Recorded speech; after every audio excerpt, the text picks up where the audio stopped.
Olá pessoal, meu nome é Guilherme Mendonça de Souza e eu faço parte do programa de pós-graduação em Arte e Cultura Visual da FAV, que é a Faculdade de Artes Visuais da Universidade Federal de Goiás. E é uma honra ter sido selecionado para essa apresentação em Jacobina e fazer parte do CULT Sexto. Bom, o meu projeto é sobre a linguagem cinematográfica na perspectiva da realidade virtual, em que eu vou apresentar aqui para vocês em alguns slides. Vamos lá.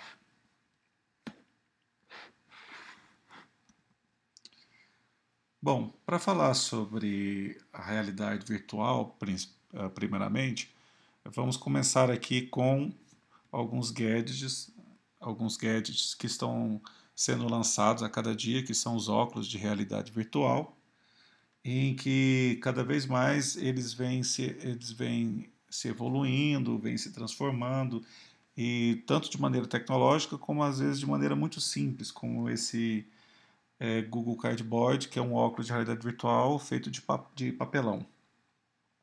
As câmeras também 360 graus para acompanhar toda essa evolução, vem também se evoluindo cada vez mais e a ponto de, no momento que antigamente se dispunha de várias câmeras em 360 graus, agora estão sendo elaboradas câmeras num único dispositivo com várias lentes, como essa daqui, que possui várias lentes em todos os âmbitos, em todos os lados, e com o passar do tempo, foram reduzindo as lentes, mas sem perder a característica da visualização em 360 graus proporcionada pelos óculos de realidade virtual. E a realidade virtual ela caiu como uma bomba, digamos assim, no mundo dos games. Ela é fortemente associada ao mundo dos games, mas também ela é muito utilizada em shows, né, onde é possível assistir um show em 360 graus, também no esporte, onde você pode assistir um jogo em 360 graus, na educação também está sendo bastante utilizado, na saúde, em publicidade, em vários segmentos. E no cinema, como que está sendo isso? O YouTube, por exemplo, está disponibilizando vídeos em 360 graus, né, onde é possível visualizar imagens de paraquedistas, skatistas, pilotos de Fórmula 1, todos ambientados em universos de 360 graus. Isso para quê? Para que transmita uma sensação de imersão muito forte, muito latente. E, no entanto, essa, essa, essa transmissão de sensação de imersão ela é causada muito pelo deslumbramento e encantamento. E aí qual seria a diferença? Né?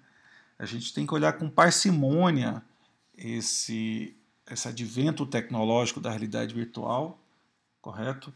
Para que a gente não caia no deslumbramento. É preciso verificar se a realidade virtual ela vem também como um trabalho de encantamento.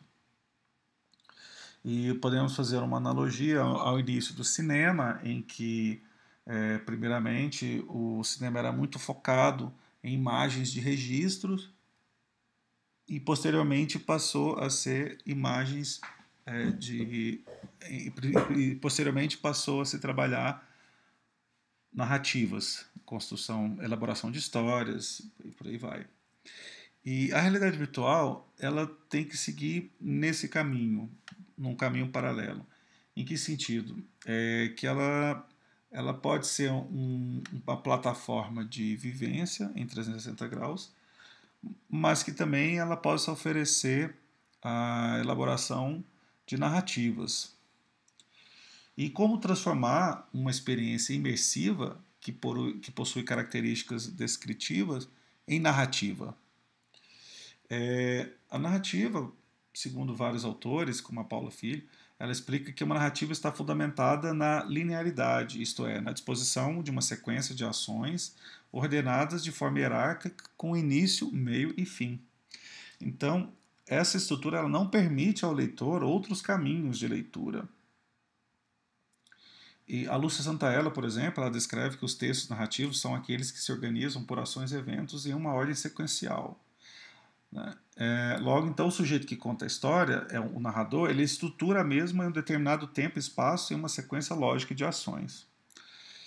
E isso entra em conflito com os filmes imersivos, porque como estabelecer um foco narrativo se o espectador, quando ele tem a possibilidade de visualização do enredo em 360 graus?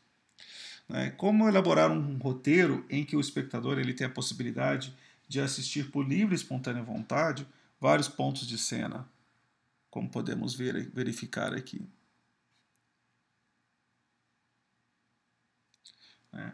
Por exemplo, no filme tradicional, a câmera ela alterna na edição, né, de acordo com a ação dos personagens, mas no filme em 360 graus, o espectador ele tem a possibilidade de visualizar a imagem que ele bem desejar. E como se daria o enquadramento nas cenas? Né? O primeiro plano, o segundo plano, o terceiro, o plano médio, enfim. Planos cinematográficos já são clássicos, já são consagrados na linguagem cinematográfica, se perderia por completo em uma narrativa em 360 graus. Também como que a gente poderia atrair a atenção prioritária do espectador e o que se revela na história, como capturar o olhar do público para a ação que se intenciona mostrar diante dessa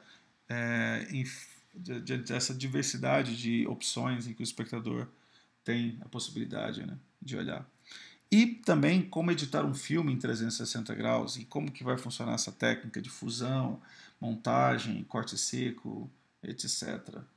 Então, o que podemos verificar é o seguinte, que a narrativa, na realidade virtual, ela impacta na criação, na produção, onde ela rompe com com essa linha clássica aqui do cinema de uma câmera de um lado, os atores de um lado, os diretores do outro e a câmera como linha divisória. No ambiente de 360 graus, todo o ambiente agora passa a pertencer àquela cena, ou seja, não existe o de trás da câmera. A exibição também, que antes era exibido numa grande caixa escura, agora passa a ser reduzida para uma pequena caixa escura. E, de certa forma, também é uma ação coletiva, isso diferencia. No cinema, a gente assiste um filme juntamente com várias pessoas, enquanto que no filme de realidade virtual passa a ser uma ação individualizada. Então podemos perceber que a realidade virtual ela impacta na criação de narrativas, na produção e na exibição.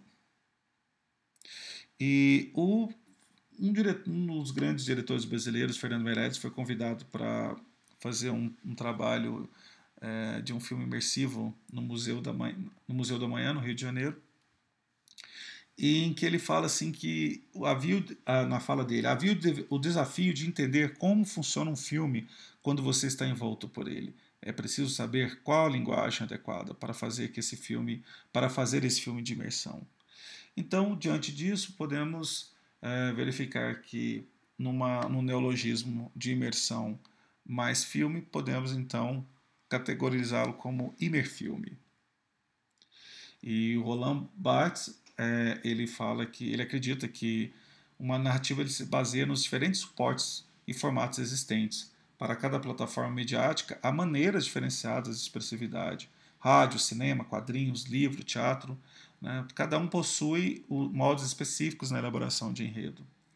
Então, de certa forma, os autores, roteiristas, cineastas dessa nova modalidade midiática precisarão enfrentar desafios para encontrar engenhosas e engendradas soluções na arte de contar histórias. Muito obrigado, gente. E é isso. Abraço.